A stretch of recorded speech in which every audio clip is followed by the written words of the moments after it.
everybody, welcome to Kingdom of Honor. I'm your host, XanMan Shane Sebunia. Welcome my good buddy right over there, the Honorable Jeff. And we're on video for the first time on one of our wrestling shows here, Jeff. Woohoo! And I've got dogs climbing up right here. Here you got Khaleesi, there you got Savannah. So might have a little bit of a conference call going on here. That that happens. That happens. Guys, as you can tell, we are on video. This is kind of our new format, so we're kind of switching things up. Savannah, get more entertaining right now than when it's which as we used to. Still go live occasionally, but we're going to be uploading videos. This one is our wrestling video. This one will be uploaded on Mondays to our channel, and I'm assuming also the Kingdom of Honor channel. Is that correct? Lords of Pain channel, you mean? Yeah, Lords of Pain. Yeah, sorry. Kingdom of Honor. Yep. And then we have our other two shows that we do exclusively on our Kingdom of Honor page, our pop culture page, which we just discussed Jupiter's Legacy. That will be uploaded live that will be uploaded on Wednesdays. And then Shane's Book Addiction this week with Shadow of the Gods, we're going to be uploading that one on Fridays. So giving you some content throughout the week. If you like this at any time, hit the like button, subscribe button, ring the notification bell, regardless of which channel you're on. And check out our other shows on our other channel as well. There's a lot of fun content. Shane has fun with the editing, and now you get to see how stupid we look when we say stupid things instead of just hearing it. This week, though, our wrestling show is going to take a little bit of a turn. We've got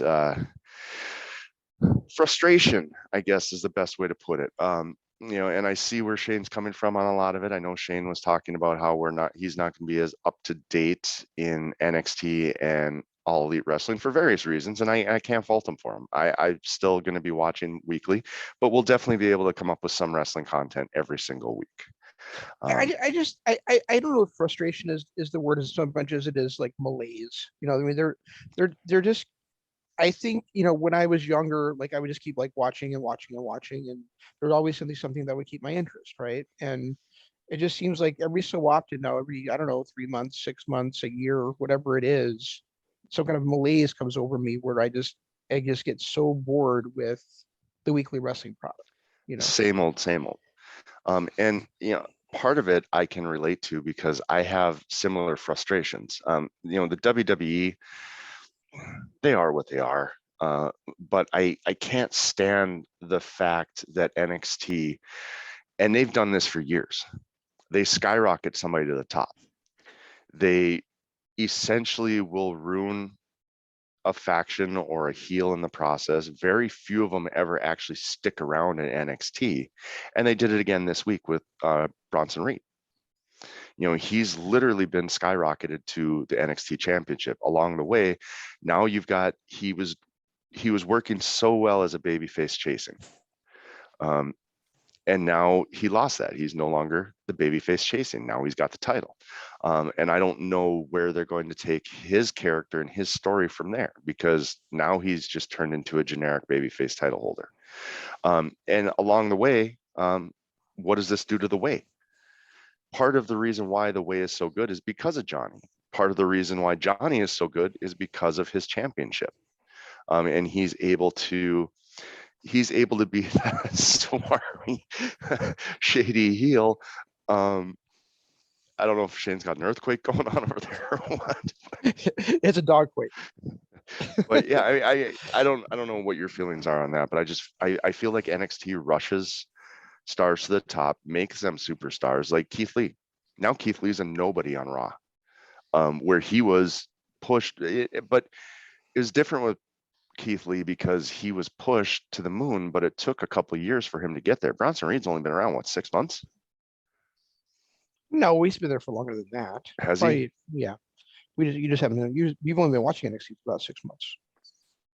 All I know is I just feel like it's another one of their forced people that's not going to be there long enough to justify the forced push. You've got the established, of course, Ciampa, Gargano, Cole, which Cole hasn't been on TV for over a month. Is Ciampa established anymore? I think he still is. I mean, you can't have the same faces always battling for the same title at the top, but the fact that he never won his belt back really hurts him. And the fact that he doesn't even seem like the same character he was when he was the champ. No, he's not that Blackheart anymore. No, We and saw a little bit of it against Walter, but ever since then, nothing. right, and that's I think that's part of my frustration too. Is I look at Champ and he's with Thatcher, and I'm like, why? And I'm look at I don't like the way that they've done Kyle O'Reilly since his match against Adam Cole. I don't like the shit going on with Indy Hartwell and Dexter Dexter Loomis. Loomis. I don't, and I know that it's amusing, and I know you've really been enjoying the stuff going on DiBiase and Grimes. with Grimes, yeah, but it's going nowhere. I mean, there's no place for it to go. So I Well, mean, the only place it can go, because DiBiase is not going to get in the ring. the only place So it could go ahead. the only place it can go is to get a protege under DiBiase, but there's been no indication of that.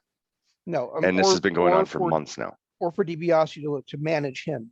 But Right. I mean, it's been going on for too long. It just I mean, a couple of weeks would have been fine. But this is like what 6-7 weeks now it's been going on. Yeah, it's been a couple months total. Yeah, it's just ridiculous. And to me, it's doing nothing for Cameron Grimes at all. No, it's really not. It's just another comedy skit. And Cameron Grimes, let's face it, he's a hell of a wrestler. I loved him way back when he was Trevor Lee. But he's a hell of an in-ring talent. He's showing a lot of personality with this Cameron Grimes character, and it's a fun character. But the reality is, this whole thing with DiBiase has gone on for like 6-7 months, and it was going on before that too, before DiBiase even started appearing on screen, because he was trying to do the DiBiase basketball thing, and all that stuff, all the things that DiBiase used to do when he was a major heel. But there's no indication of a payoff. Like you said, if this worked out to be where DiBiase is the manager, let's push that story along a little bit. Yeah. And the other stuff going on there is just like, I don't care about the women's tag team titles at all. There's no reason for me to care about them at all. Right. I think that Raquel Gonzalez, I can't even think of her real name. I call her Renee all the time. I think that she, I think she's way too green to be the champion. I don't like the way they push her to the top, and I still think she's very good in the ring. And I hate the way they changed Taya Valkyrie to this Frankie Monet chick. I hate Legado del Fantasma. I mean, there's very little on the NXT program that I like anymore. When I was touting it, like 2 months ago, even as far back as 3 or 4 months ago, I was touting you how great it was, and now I just cannot stand to turn it on anymore. Well, it's like once UE broke up, that was kind of like a turning point for me as well. I see where you're coming from. It just feels like everything is directionless now. There's no sense of a shared universe at all anymore. No, and it's frustrating. And like I said, Adam Cole hasn't been on the TV in over a month. Where's he been? But we're pushing Kyle O'Reilly, and then Kyle O'Reilly's choice, I don't know if he just needs to grow into it a little bit more, but I still am not a fan of this goofy character that he's doing. So I get wanting to step back from that a little bit. As far as AEW goes, and I don't want to make this a whole negative show, because to be honest, I still enjoy certain parts. I'm having a hard time with NXT enjoying really any of it. But I wasn't enjoying it, up until 2 months ago when you started toting it again. And then then I just started watching again. There's some fun stuff with the way. Outside of that, and then the Cameron Grimes stuff, outside of that, there's no point to watch it every week. I can just watch those clips of those guys. Yeah, so I told Jeff, like, we should come up with, like, he suggested that he could do like our book, like the book, like Shane's book addiction, where Right. I tell about the book and he reacts to it. He can tell me what's going on with the shows and I can react to it. Yeah, because I mean, like he said, there's really no point in watching it. Like this week, I should have been excited for the NXT North American Championship match, but I wasn't because I feel like they pushed Bronson Reed way too fast. And I just knew this was his payoff where he was going to win. Which is funny that you say that, because you would have been perfectly fine if LA Knight had won the North American Championship from Johnny Gargano at Takeover. No, I wanted to see them wrestle. I didn't necessarily want to see Eli or LA, whatever the hell he is now, win the belt. I think that belt belongs around Johnny. Okay. Because I think that belt helps his character so much. With the whole cocky heel thing, and like a lot of their backstage segments is him, and bitching at Steven Regal about not, making him more of a feature thing. There's a lot of stuff that he does because of that belt. It's going to be hard to see where the way goes now without it. I cannot. I mean, we spent way too much time this week watching Indy and Candice LeRae get massages. That was just, and then to find out, oh well, Candice is the one who sent the flowers last week. It's just, I'm done with this whole Dexter Lumis storyline. I've never liked Dexter Lumis. I don't like anything that he does. I don't like this whole creepy stalker shit. Like, oh, he's the masseuse for Indy when she's bad mouthing him. I don't know. Did you even watch NXT this week? I saw that. I did see like the first like 20 minutes of it, so I know what you're talking about. Oh, it was just brutal to watch, and then when you switch over to Dynamite, like I'm going to start with the positives, because there are a lot of positives. They have created some really big time stars in Orange Cassidy and Darby Allin. Their stop and start push with Jungle Boy is going to make him a big time star at some point. I think they've done well with MJF. I love the fact that they give us high quality matches every single week. Every week we get at least 1 to 2 high quality pay-per-view style matches. They have their big super shows every now and then. I love a lot of stuff about AEW. The drawbacks and where I get frustrated is stuff like the disrespect they showed SCU 2 weeks, or was it? Yeah, 2 weeks ago, when this is SCU. This is one of the greatest tag teams of all time, all the way back to the Addiction. And what was their Bad Influence? Bad Influence, and The Bad Influence. The Bad Influence, sorry. But this is one of the greatest tag teams of the last 20 years. And to have them lose to the Bucks and immediately run to a stupid backstage segment and not even give it time to breathe in the ring. That was frustrating. That was maddening. The other part about that was maddening was that, and they do this a lot, they're expecting us to dedicate 6 hours and soon 8 hours of our week to their programming, because they build up number one contenders on Dark and Elevation. And then all of a sudden they just debut as a number one contender. They come into aid onto Dynamite after not being on Dynamite for 6 months, and they're like, oh, you're the new number one contender. They did it 2 weeks in a row with SCU, and now with Pillman and Garrison. Pillman and Garrison haven't wrestled a match on Dynamite since what, February? And now all of a sudden they're the number one contenders again, except for that four-way elimination match, that four-way match. But otherwise, none of these guys have been on, and all of a sudden they show up as a number one contender. Yeah, that's the thing with Dynamite to me is I think it is a great product for just the wrestling aspect, like you said, just the matches. But also I think it's a great product for the current generation, like the millennial generation, right? Where they're content consumers, and what I mean by that is like they just like consume all the content they possibly can for any product, right? Where they'll binge things, they'll watch like the Dark Elevation, they'll watch the be in the Elite, they'll watch the new, I can't remember what the new AEW show coming up is called, but that's starting on Rampage. Yeah, AEW Rampage starting on Friday nights, right? Which will be on TNT. On TNT in January, and Dynamite's moving to TBS in January, I believe, right? Too. And Dynamite is still going to have their super shows on TNT. So they've got like 5 or 6 super shows a year that they'll have on TNT, but their weekly program will be on TBS. And that's because the NHL pulled psych on a USA Network and decided to sign with TNT. There you go. So that's my point is that like you were saying, like you have to follow like all this content to be able to actually follow the product. And I think that's great for, millennials that are used to doing that kind of thing. I think it's great for people that have the time to do it, or that, they want to devote, 6, 7, 8 hours a week to one wrestling product.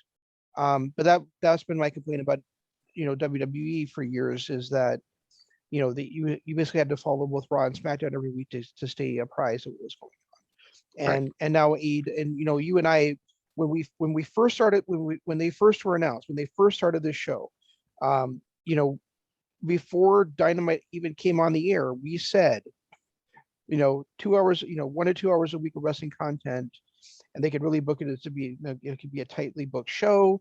It can be really great. They can focus every week on different stars, and now they're doing completely the opposite of that. Well, And it's it's just something that I don't have the time to follow, and I don't have the time, and I don't want to be frustrated every week with the same of your stuff you're talking about. Like, well, wait, how the fuck did Hangman Page go from being top contender to being, barely in the top five? How the fuck did the Varsity Blondes become the top contenders for the tag titles? How the right. fuck did Chris Statlander become the number one contender for the women's title? All this stuff that just doesn't make any sense to me, where they're booking it, and it just, and also like the frustrations, like you said, with like what they did with that stuff with SCU. It didn't make any sense that, and it didn't make sense what Moxley and Kingston did that Kingston week did. either. And it just all kinds of stuff that just kind of like all snowballed into. And then when I read that they were adding more content and moving, I was like, no, I can't do it. Yeah. I just can't. I might as well get out now rather than wait for January and just decide at that point it's too late. It's just, So I mean, I also want to just add this in there too, is just, even with all my frustrations, I still like look at the card for Double or Nothing, and I still are probably going to put $40 down for it. It's well, it's yeah. just that like on a weekly basis, it's not something I can follow. Yeah, and it's too much content. Like you said, you got to follow BTE.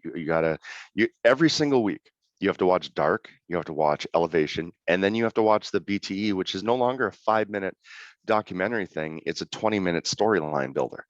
Mhm. You have to watch. So you're devoting an hour and a half to 2 hours to Dark, an hour and a half to 2 hours to Elevation, 20 minutes to a half hour to BTE, then 2 hours for Dynamite, and soon 2 hours for Rampage. I mean, you're looking at roughly 8.5 hours of time that you have to devote to one product to successfully follow along with what's happening. The one of the biggest frustrations I have is the way that they've done Adam Page. He comes into the company. Thank you for saying that. He's going to be their top star. He only has this thing. He goes, his match against Pac got canceled for whatever the reasoning was. It was contractual. I don't know. But then he becomes a number one contender, and he has a young man's learning moment when he loses to Jericho. But the second he lost to Jericho, all of a sudden he's nowhere sniffing that title picture. He's having drama with the Young Bucks. He's being called a jobber by the Young Bucks. Then he's in a tag team with Kenny. And then, they split up and Kenny goes heel, and Page just kind of goes to the background again. And then they build him all the way up to this number one contender spot. And instead of actually doing any kind of story or payoff to this now 2-year drama between the Elite and Page, he loses one match to Brian Cage and is all of a sudden no longer anywhere near the title picture, and barely a blip on weekly programming again. Exactly. And it's like that whole stop and start with him. They stop and start with Jungle Boy. They did it with Darby Allin in the beginning. They've done it occasionally with Orange Cassidy. You build your stars or don't.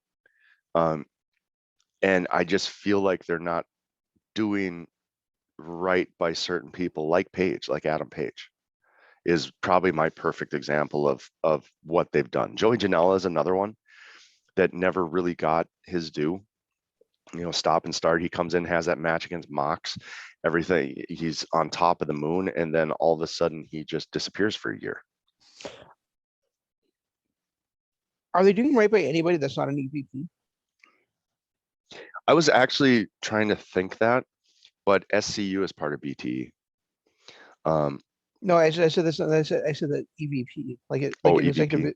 executive vice president. I mean, because I mean, really, the ones that are getting the strongest stories are still Cody, the Bucks, and Kenny. And Kenny. Right? Yeah, you're right. And I mean, we used to praise them for that. They weren't the title holders. They weren't the main story stories being driven. They weren't, and in the beginning of AEW, the first year and a half, we actually praised them for that. Right. And now, I mean, now not only is Kenny having Dynamite revolve around him, but he's also having Impact revolve around him, and Triple A revolve around him. So he's got 3 promotions now literally revolving around Kenny Omega. Right. Right. And that's the thing, is that, if it was just one of those guys at a time, which was kind of how it was before, it's fine. Right. Because you are pushing new stars, you are pushing other people. But I mean, really, I mean, and I guess I should also add Chris Jericho there too, right? I mean, so Jericho's getting good, still getting good story, but and Darby kind of did, but I still don't think really he got, when he started building momentum, they had him lose stupidly to Rusev, you know. Yeah, and It's then it's the way it's that so they I know he's not really Rusev, but it's so hard for me to call that guy Miro. It really is. Miro is such but a stupid fucking name. Even if it's yeah, it's his, even if it's his real name, it's still a stupid fucking name. Sorry, yeah. Rusev, but Well, he the thing with because Miro too. his real name was like Miroslav or something, right? So Yeah, it was, yeah, the thing about Miro too is the way that they did it, the way that they I mean, that's another one you can that's like a WWE thing. You build this guy to be this massive superstar, and then he wins the title, diminishing everything he's done up to that point. And now is he going to be the big hoss that he was before, or is he going to be the typical slimy heel who needs help to maintain his championship? right, The way that he won the belt, I'm thinking the latter. And that's what I've always hated about WWE. Their heel champions are always needing help. Outside of Brock Lesnar, always need some kind of help. They all of a sudden become cowardly. I mean, they destroyed Seth Rollins after he won the belt because he had to rely on, was Jamie Noble and Joy Mercury or whatever. yeah, it was. So that's always going to be a negative for me. I think my only real major But frustration. it was kind of the same with the Horseman all the time too. Like Flair would win the title on his own, but Right. then when he defended the title, it was always either a dusty finish or interference. But they also didn't push him as a monster beast that was running through everybody and that didn't need help, like they do with like they've done with a lot of other champions in the past. Yeah, the thing is that I think like there have been times I've been this frustrated before with it, and I just just keep going and not and still just kind of like watch here and there or watch the whole thing and not really that worry that much about it. But then New Japan's kind of doing the same thing right now too, where it's like Yeah. and part of it is certainly understandable, where they're not getting the gates that they're used to, so they'll like run shows back to back, and they'll do have the good show, have the good matches on one show, have the good matches the next night or whatever. But it's just still tough. It makes it tough to watch that programming too, because I have to kind of wade through all the bullshit to get to the stuff I really want to watch. Well, You and know? it's again, it's you're devoting. I think one of the Japan's wrestling storylines, Will Ospreay is the exact opposite of that heel champion that's cowardly and needs help. Because they've done a good job with the Empire just being at ringside cheering him on, not actually getting involved in any way in the matches. They've done a really good job with Ospreay, but that's one of those things where I see where you're coming from. It's like Wrestle Kingdom was a 6-hour show. Now it's a 10-hour show because it's split over 2 nights. That's just, and it's got a lot of filler matches and things that shouldn't be on a Wrestle Kingdom card. And then when you look at the January, well, what is it afterwards? Used to be the January 5th show, but now it's the January 6th show where they start up Right. the new New Year's Dash. They're expecting us to put in almost 14 hours over one weekend to their product. Yeah. And it's And actually, it's because it is on the 4th and the 5th every year. It's not even over the weekend. It could be like the middle of the week. right, exactly. So it's, I don't know if it's just a wrestling problem that they feel like they have to have so much content and dominate the marketplace. I don't think I was so excited when um, we had NXT moved to Tuesday nights and then Impact moved to Thursday nights. I was so excited because if I wanted to watch WWE Raw on Monday, I could. NXT on Tuesday, Dynamite on Wednesday, Impact on Thursday, SmackDown on Friday. I could watch every single promotion, and then of course, and then typically over the weekend is when I'd watch Ring of Honor. Um, even though that supposedly debuts on Monday, but whatever. It was nice because I could have 6 days out of the week where I tuned into a different wrestling promotion, was able to enjoy their product and not have to devote all my time. The way it's set up now, if I want to follow NXT, I got to watch it on Tuesday nights. If I want to follow WWE, I got to watch it on Monday and Friday nights. Now we're looking at 5, 6, 7, 8, 9 hours of broadcasting TV. If I want to follow Impact, I got to watch that on Thursday nights. There's another 2 hours, so we're up to 11 hours now. If I want to watch my hour 3, 4, 5, 6, 7, 8, 9, and if I want to watch Ring of Honor, there's another hour. We're up to 10. If I want to catch up on anything going on in NJPW, it's usually a 2-hour weekly show that they have. Sometimes it's longer, so you're looking at about 13 hours now.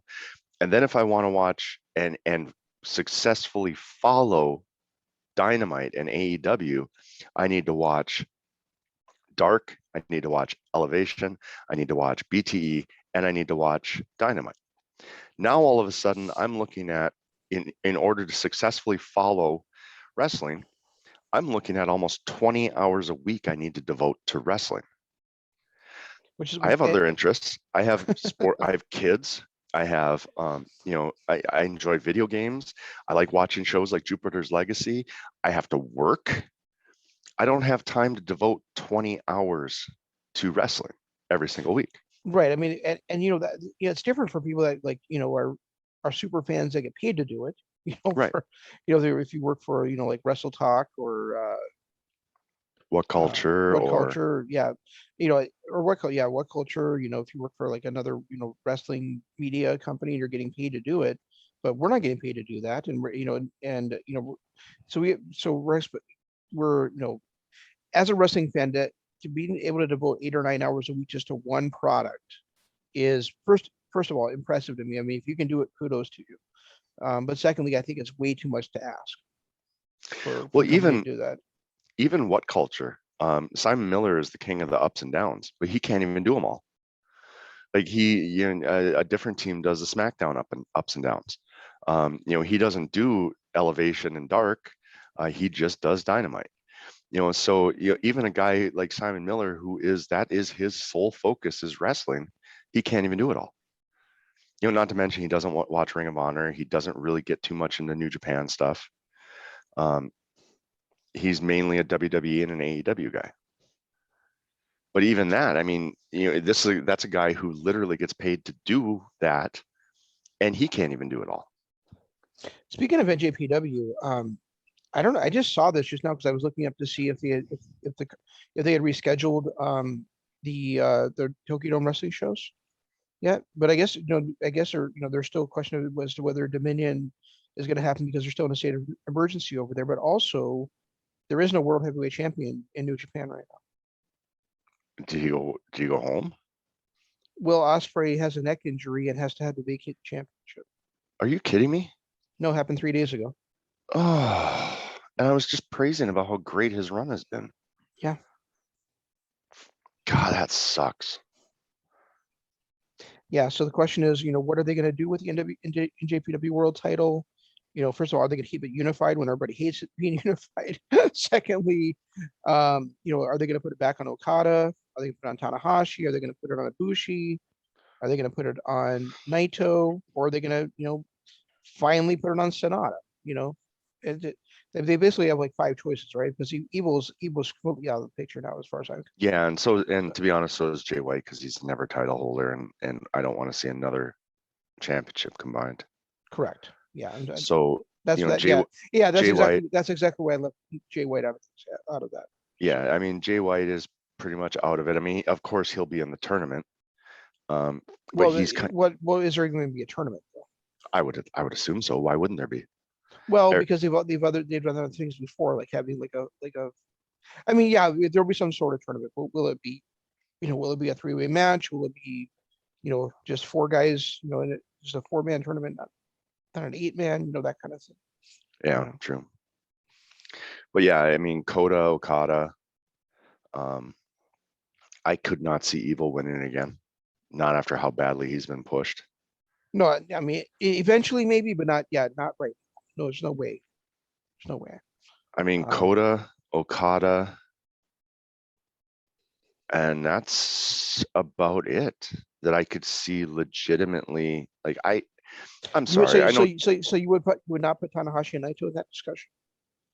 I would not put Tanahashi there simply because that title is passed him by.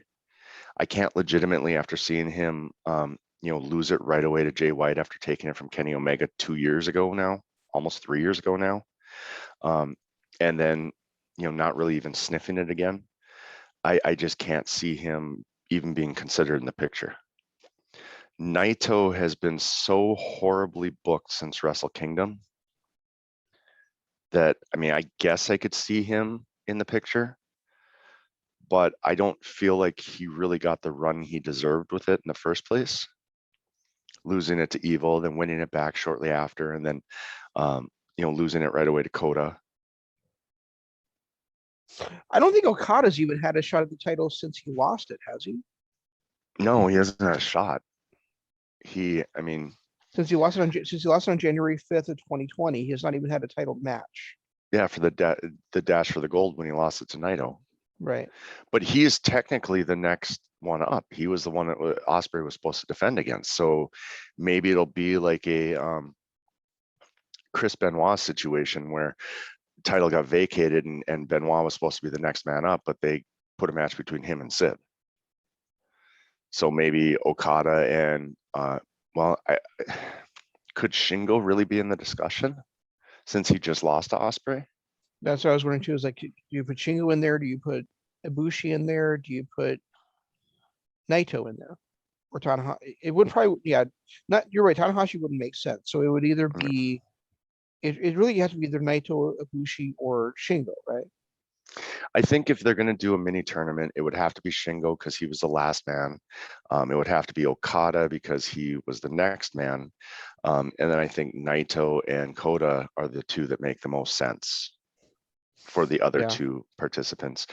I think ultimately what it should be is maybe a 4-man mini tournament. The winner faces Okada for the title. That's actually a great idea because then you could do Sonata, Yep. Shingo, Naito, and Tanahashi, or no, And Kota. Ibushi in that tournament. Yeah. Yeah, I mean, you have that tournament, and since Okada was the next man to challenge, he should automatically get the shot at the finals. So you have a mini 4-man tournament with Naito, Sonata, because I think wasn't Sonata one of the first ones to wrestle Kota for it?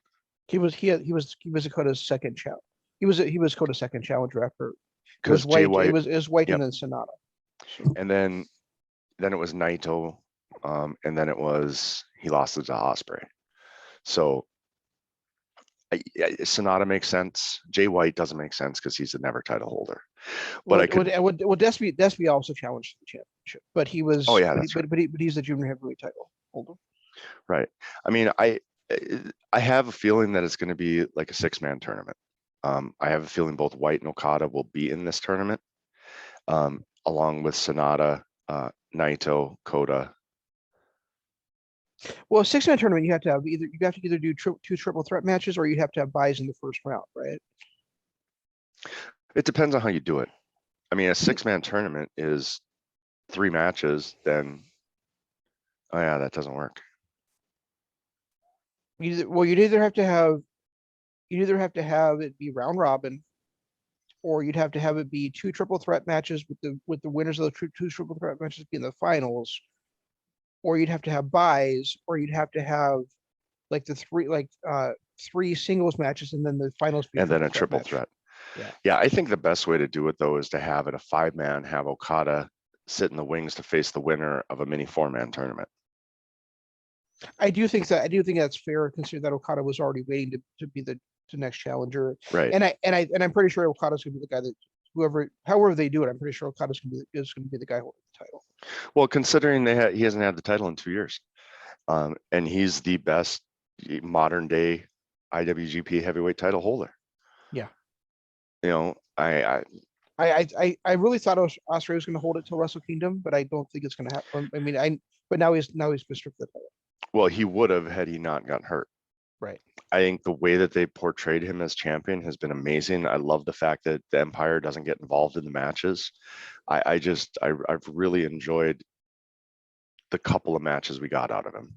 I just really wish it had gone more. How ironic is it that he stops wearing the tape on his neck and then his neck gets hurt? Yeah. Oh, that really sucks, because I thought he was doing a great job. Yeah, it does really suck. But I mean, such is wrestling. It happens. But I know you got a hard stop here, so I don't know. Is there really anything else? And again, guys, apologizing for this being more of a negative than it really should have been. We try to point out mistakes and things that we would like to see done better, but ultimately we like to keep this positive that we enjoy the wrestling. But yeah, for Shane's part, it's just too much. It's just too much, and I've got other interests. I cannot devote 8 to 10 hours a week for AEW. I just can't. Yeah, the big thing is that I think I'm just going to I'm going to keep watching the big shows that interest me. Like I watched, what was that last Impact one called again? Rebellion. We want, I kind of sworn off Impact on that card. Like I gotta fucking watch that, and I watched it, and I just over this last couple of days I watched their last week's Saturday show, which is again really good. By the way, Jeff, if you haven't watched it yet, Josh Alexander versus El Phantasmo. Awesome. I heard it was great. Yeah, I heard it was great. I gotta watch that. In fact, is it on it? It's a pay-per-view, so it's not on Impact right away, right? No, it wasn't a pay-per-view. It's a Super Show. It was an Impact Plus Super Show. Yeah. So okay. So yeah, I'll be able to watch it then. And are you gonna watch the whole thing or just that match? I'll probably watch the whole thing. Okay. I think, and see, like, I understand where you're going, and you're more of a, like, you have to sit and stare at the TV to enjoy the wrestling show, where I can be doing other things and listening to it. And when it's a big match, I can stop what I'm doing and watch the big match that I wanted to see. But it's a way for me to keep going with the storylines. And so I might get back to like my MLW. But if storylines don't make any sense, I don't want to follow. It's tough to do. I agree. So if I'm gonna go back to my old MLW days, because remember I was huge into MLW, but I was kind of watching it while I was doing other things, and then just checking out the really good matches, so I could keep the storylines going. And it's a lot like just listening to the radio or an audiobook or something like that. I kind of have to. I think that the announcers in AEW do a really good job of painting a picture. And I was even watching Dark today because I knew we were going to have this discussion. I kind of wanted to check it out to see what it was like. So this latest Dark I was watching, and Excalibur and Taz do a great job together of painting pictures. And they legitimately sound like they're having fun. Like, you don't hear a lot of announcers who are just for no apparent reason cracking jokes on each other and laughing. And you can tell they're unscripted jokes, because Ricky Starks was doing color for some reason along with Taz and Excalibur, and he said something stupid, and they didn't let it go. They just kept hammering him, and then brought it back later and started hammering him again about it. And they were legitimately laughing and having a good time, and it was fun to listen to. I think Stryker and D'Lo Brown do a great job on commentary. Stryker is one of the best play-by-play guys I think ever. Yeah. Him, Kevin Kelly, and Ian Riccaboni are probably the three best in the game right now. I think they do a great job of painting the picture, so you don't really have to sit and watch. You can listen and keep up on the storylines, and then check out the ones that are like the most interest. Like this last week on Dynamite, as little as I knew about Varsity Blondes being the number one contenders, I still wanted to watch that match. It was a phenomenal match.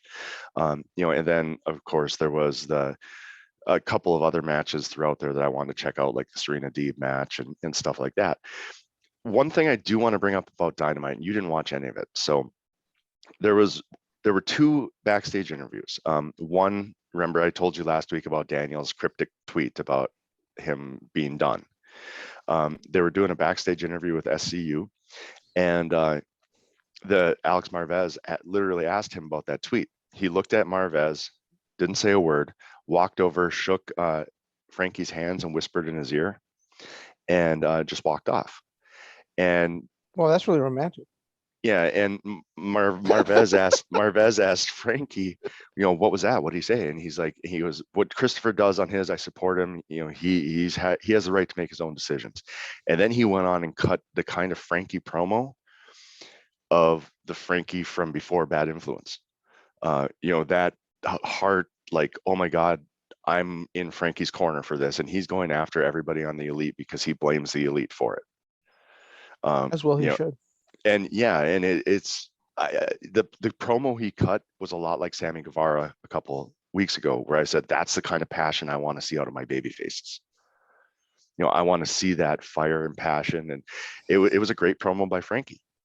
And then the Inner Circle had another promo where they let everybody talk, and they did a good job again. And Jericho again had, he's the GOAT. Of course, he's going to have a good promo. And, they, of course, accepted the Stadium Stampede match. There was one backstage segment where him and Malenko were talking, and Marvez cut him off. And he said to Marvez, you don't want to upset the man of 1,000 holds or something like that. And then Malenko shoots back, well, it's up to 1,004 now. So they were, they did their little playback to the WCW Man of 1,004 holds list of Jericho's, which I thought was kind of a fun little inside thing. One thing that they had a Last Supper. The Pinnacle was out to eat, and MJF cuts a pretty good promo. They give it to, I think it was Dax, the one with the mustache from FTR. I think it's Dax, but he was in the middle of cutting a great promo. And then Sean Spears gets all upset at the waiter, starts screaming at him because he didn't get his wine first, slammed the waiter's head into the table, cutting off Dax's promo, and starts screaming at him. And then Tully Blanchard stands up and throws money at the waiter, saying, this will cover it. And that was the end of the promo. And I'm like, what the hell did I just watch? Yeah, that's weird. You had two great promos from Dax and MJF, and then Sean Spears gets up and does that kind of stuff. It didn't make any sense. What was the purpose of that? What was the reasoning behind it? Are we just showing that Sean Spears is a hothead and has no control and is just a dick? Or that Tully Blanchard has a ton of money to throw around? I don't get it. I truly don't get it. Yeah, I don't get it either. It is really weird. But, other than that, I mean, I get where you're coming from. Certain stuff like that, like I'll still be watching. I'll still be kind of keeping track on things and following storylines and stuff. And if I do, maybe I'll have time to, if I'm listening and not watching, maybe I'll have time to throw Dark and Elevation in there. Who knows? But I know you got a hard stop here. So guys, if you like this again at any point, whether it's on Kingdom of Honor or on Lords of Pain, go ahead, hit that like button, subscribe button, ring notification bell, especially on our Kingdom of Honor channel. We've got 3 shows per week. Our wrestling podcast or show now, it's now technically a show. It's no longer a podcast because you can see our stupid faces. But wrestling will be on Mondays, uploaded on Mondays. Our pop culture will be uploaded on Wednesdays, and then our book addiction, Shane's book addiction, that will be uploaded on Fridays going forward because we're doing videos, not so much live anymore. And if you do get a chance, head over to our Kingdom of Honor page at Patreon. It's patreon.com/Kingdom of Honor. A lot of free content, more and more being free as time goes on, a little bit behind a paywall, but it's some exclusive stuff that you can't get anywhere else. So that's all I got. Yeah, next week we're planning on covering going back to, I think, Jeff, if I'm not mistaken, to our Ring of Honor shows we were doing. Do you want to do Ring of Honor or do you want to do ECW?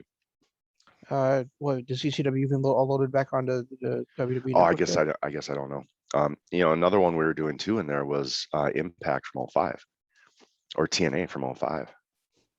We'll talk about it this week. I guess we'll talk about it this week to figure out what we're gonna do. So because we're about at the debut of Christian Cage and Impact or in TNA. God, I really want to watch Kevin Steen versus Avery Richards though. Yeah, yeah, and I kind of want to see where they go with the how was the name of that stable? Scum. Scum. Yeah, they're getting about to develop Scum, so I kind of want to see where that goes too. So Yeah. So let's yeah, we'll probably do Ring of Honor. Yeah. So this week let's at least watch Border Wars from 2012, and then we'll figure out if we want to like go like alternate from there. Also, and we didn't talk about this on the pop culture show, and I think we got to make a decision on Doom Patrol. Do we do the whole 8 episodes in one shot, or is it 12? It's Or 9. do we break it up? Because we have a HBO Max release next week. Being that I'm off the next couple of days, I can probably get on 9 episodes in this week. If you think you can, if you think you can. Probably squeeze it in because I don't have Arlo this week. I don't get him till Friday, so I could probably squeeze him in. All right, let's try to get all 9 done. All right, sounds good. All right. So the guys, that's what we got for this week, and we really appreciate you watching. And we will see you on The next video. on Wednesday. All right. The next video, whatever it is, it's a video coming soon to a YouTube near you. Sorry, guys, we're not used to this. We're not used to wrapping these ones up yet. Well, we'll try to do better next time.